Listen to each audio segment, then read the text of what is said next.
Before 1941, President Franklin Delano Roosevelt stated that the U.S. would remain neutral during World War II until the Pearl Harbor attack had occurred. Thousands of Americans died or were wounded due to this tragic event.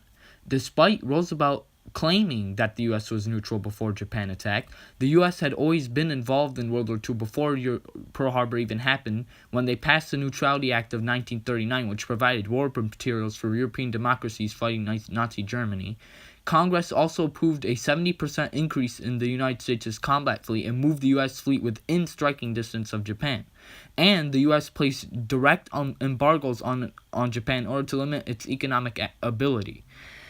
So, one reason the U.S. clearly abandoned the pretense of neutrality before Pearl Harbor is because of the Neutrality Act of 1939. This act, although claiming to keep the U.S. out of the war, sold war materials to European democracies and eventually propelled British and French navies to control the Atlantic. This helps show that the U.S. wasn't neutral at all before Pearl Harbor and were always assisting one side of the war, before the Pearl Harbor attack even occurred.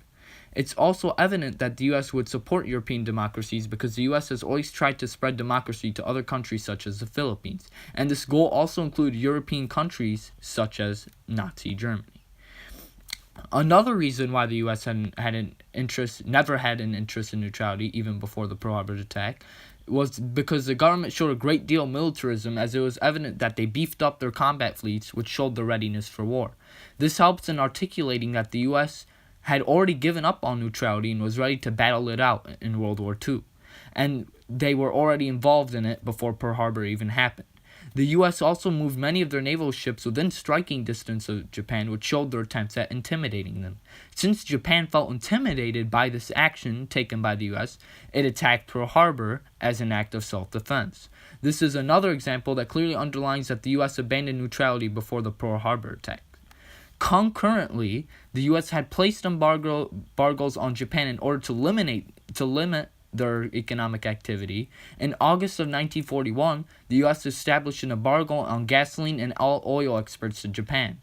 Also, President Roosevelt froze all assets in America to Japan, which caused Japan to lose 3/4 of its overseas trade and 88% of their imported oil.